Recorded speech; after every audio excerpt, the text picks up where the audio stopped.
Picture चालू करो बे।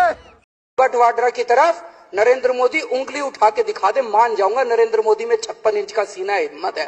हिम्मत नहीं है नरेंद्र मोदी के अंदर कि यूं उंगली उठा के दिखा दे। रॉबर्ट वाड्रा खा जाएगा, रॉबर्ट वाड्रा कच्चा चबा जाएगा नरेंद्र मोदी को। Indian politics met Italian brain rot trend. Rahulino Papufini, Lallu Lirilarila, Arvindino Alciolino, Achille Topiani, Mamma Mia Bengalino. हमको जो मर्जी हो हम करेंगे। एक बात याद रखना, बीजेपी को मदद मत करो। आपको पता है लिकर स्कैम के अंदर सबसे बड़ा स्कैंडल क्या? स्कैम के अंदर एक यू अलाउड टू टॉक इस टॉपिक पे? नहीं, उतना मैं बोल सकता हूँ। आपने मेरा चेहरा मीडिया में देखा कभी? मैं दिखता हूँ क्या? ना, मैं नहीं दिख सकता। अरे मैं बोला ना, क्या उन सरकारी पैसे लेके करप्शन करे? जय श्री राम दोस्तों, अगर आपके खून में भी राम भक्ति दौड़ती है तो नीचे कमेंट में जोर से लिखो जय श्री राम। देखता हूं कितने भाई अभी भी धर्म और देशभक्ति के नशे में चूर हैं। अब देखो भाई, चैनल का नाम तो सस्ते नशे है, लेकिन यहाँ नशा सिर्फ 2 चीजों का मिलता है, ज्ञान का और मनोरंजन का। तो आ जाओ इस मस्त सफर में जहाँ दिमाग खुलेगा, हंसी रुकेगी नहीं। और हाँ, जिसने वीडियो लाइक और चैनल सब्सक्राइब नहीं किया वो अगली बार महंगे नशे की दुनिया में भटकता नजर आएगा। चलो वीडियो शुरू करते हैं। जय श्री राम। शादी करेंगे तो सिंपल करेंगे। आजकल ये बड़े बड़े इतने बड़े बड़े पंडाल करोड़ों रुपए खर्च देते हैं जी, बड़ा दुख होता है। गलत तो नहीं कह रहा भाई साहब, करोड़ों रुपए खर्च देते हैं। तो आम आदमी पार्टी के युवा विंग से जो जुड़ेगा उसको सिंपल और साधारण शादी करनी पड़ेगी। ये लोग अपने बच्चों को तो विदेश में पढ़ाते हैं, बढ़िया यूनिवर्सिटी में पढ़ने भेजते हैं, और पिछड़े दलितों को कावड़ लाने पर लगा देते हैं। अच्छा, कावड़ लेना गलत बात है क्या? हाँ, गलत बात मानता हूँ मैं। अब देख तू, यूपी का एक नेता बताइए जिसका बेटा विदेश से पढ़ा हो मुख्यमंत्री। अखिलेश यादव मुख्यमंत्री मुलायम सिंह के बेटे। और अभी तो रुको, क्लाइमैक्स अभी बाकी। आपने बोला कि कांवड़ यात्रा जो लेके जाते हैं उनको शिक्षा पे ज्यादा ध्यान देना चाहिए। आप मदरसों में जाके ये बोलेंगे कि कुरान बंद होना चाहिए। हाल ही में क्रिसमस हुआ, आप गए थे चर्च में, कितने चर्च में?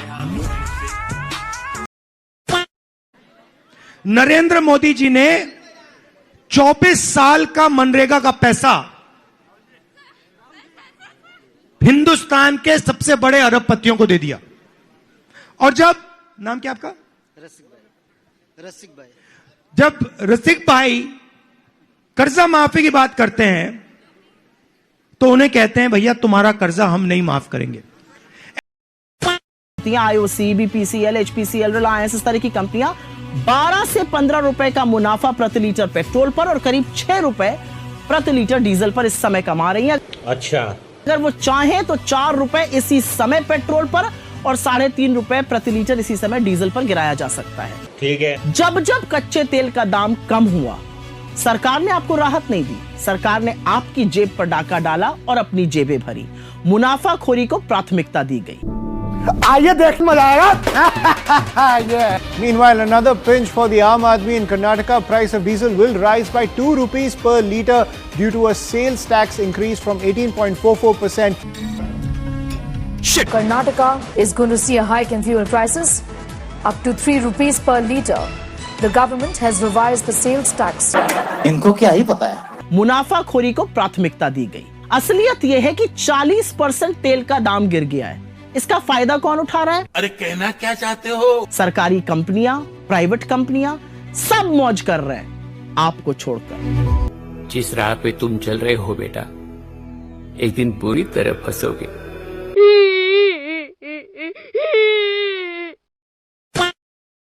इसने मुसलमानों को बहुत कुछ दिया। सबसे पहले दी है कुकड़ी, भुट्टा भूनने की रेड़ी, कि आप मुसलमानों ये रेड़ी पर भुट्टे भूनिए और बेचिए। दूसरा दिया है पंचर लगाने की दुकान, कि आप पंचर लगाइए।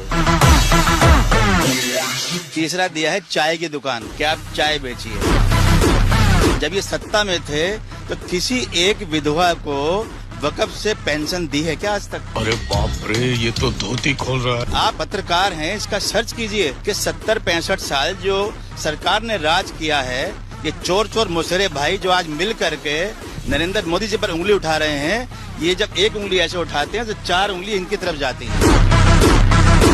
ये सोचना चाहिए जब इन्होंने 70 साल में कुछ नहीं किया, 10 साल 11 साल वाली सरकार पर ये इल्जाम लगाते हैं, अपने गिरबान में झांक कर नहीं देखते हैं। अब ये डर है इनको कि अगर अब ये वक्फ बिल आ गया और गरीब मुसलमानों को इसका फायदा मिला तो गरीब मुसलमान का वोट भी इनके वोट बैंक से खिसक जाएगा।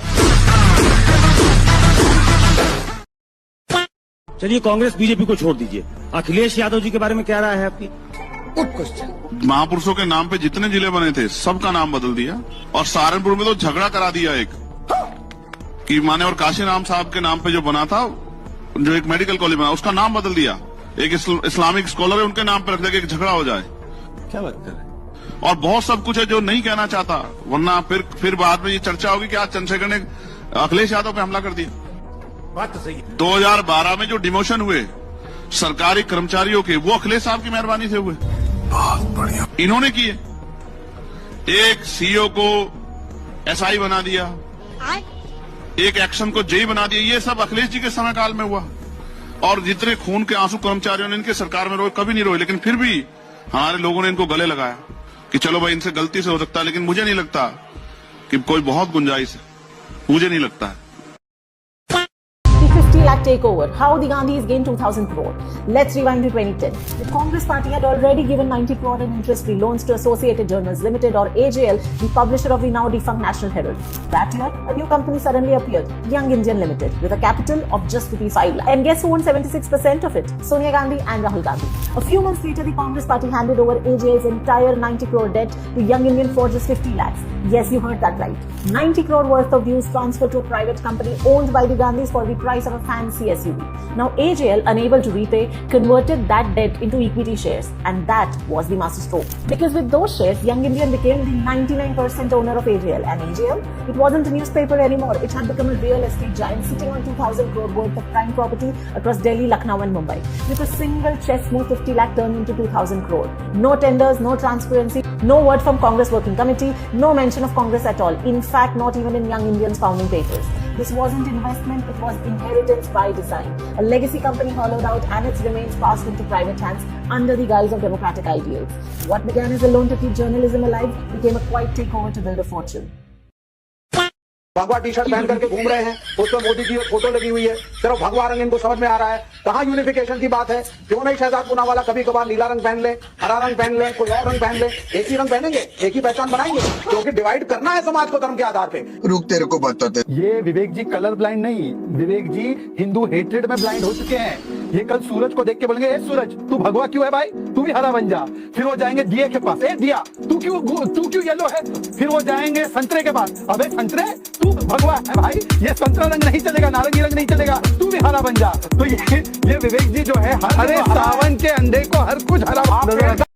इतिहास में ये फैक्ट आपको कहीं नहीं मिलेगा, ऐसा और उदाहरण आपको कहीं नहीं मिलेगा। इंदिरा गांधी ने अपने राज्यसभा सांसद को इस्तीफा दिलवाकर जज बनाया। ठीक है, आप सोच सकते हैं अगर आज ऐसा कुछ कर ले मोदी की सरकार, तो आसमान धरती पर आ जाए। मेरे पास जेम्स मैनर की एक किताब है, नेहरू टू द 90s, उसके कुछ पन्ने हैं और इस किताब के पेज नंबर 112 पर एक तथ्य का जिक्र है जिसे मैंने हाईलाइट किया है, काला सच। 1962 से 1972 तक राज्यसभा के सांसद रहे बहरुल इस्लाम को गुवाहाटी हाईकोर्ट का जज बना दिया गया। राज्यसभा से उनको इस्तीफा दिया और जब 2 मार्च 1980 को गुवाहाटी हाईकोर्ट से वो रिटायर हुए तो अनैतिक तरीके से 4 दिसंबर 1980 को उन्हें दोबारा सुप्रीम कोर्ट का जज बना दिया गया। सुप्रीम कोर्ट जज बनते ही बहरुल इस्लाम ने बिहार के तत्कालीन कांग्रेसी मुख्यमंत्री जगन्नाथ मिश्रा के खिलाफ भ्रष्टाचार मामले में उनके पक्ष में फैसला दिया और देखिए इसके बाद उन्होंने सुप्रीम कोर्ट के जज के पद से इस्तीफा दिया और फिर से राज्यसभा सांसद बन गए। कांग्रेस के टिकट पर वो चुनाव भी लड़े। सोचिए, पीएम मोदी महज बप्पा की आरती करने पर, जो कि सीजेआई चंद्रचूड़ के घर पर विराजे हुए थे, ऐसा माहौल बना दिया गया जैसे उन्होंने कोई सबसे बड़ा अनैतिक काम कर दिया। महाराजा छत्रपति शिवाजी बाकायदा अगर हिंदुओं के रक्षा करते थे तो मुसलमानों का भी संरक्षण करते थे। वो सही मायने में सेक्युलरिज्म माना जाता है। अच्छा, शिवसेना को सेक्युलर बनाते बनाते छत्रपति शिवाजी को भी सेक्युलरिज्म में ले आया गया, जिनके साम्राज्य का नाम था हिंदू पद बादशाही, और जिनके लिए कविराज भूषण ने लिखा, जो उत्तर प्रदेश के थे, राखी हिंदुवानी हिंदुवान का तिलक राखो, स्मृति पुराने राखी वेद धुनि सुनी में, और शाही के सपूत शिवराज शमशीर तेरी, दिल्ली दल दाब के दीवाने राखे दूनी में। और आप बता रहे हैं सेक्युलर। और उन्होंने ये लिखा कि जाके हद उमर हट्ठन की, उन्होंने लिखा मथुरा मदीना होती, काशी काबा होती, और शिवाजी ना होते तो सुन्नत तो होती सबकी। क्या बात कर रही है आप? झुके रहना पड़ेगा मेरे आगे। अगर वीर के हैं, अगर बहुत बड़े धुरंधर कुकर्मी सेना के लोग हैं, कलेजा है, तो हम चुनौती देते हैं। मैदान तय करो, तारीख तय करो, परमिशन लेके आओ, पुलिस हटवाओ, आ जाना फरियाद आएगा। Few moments later.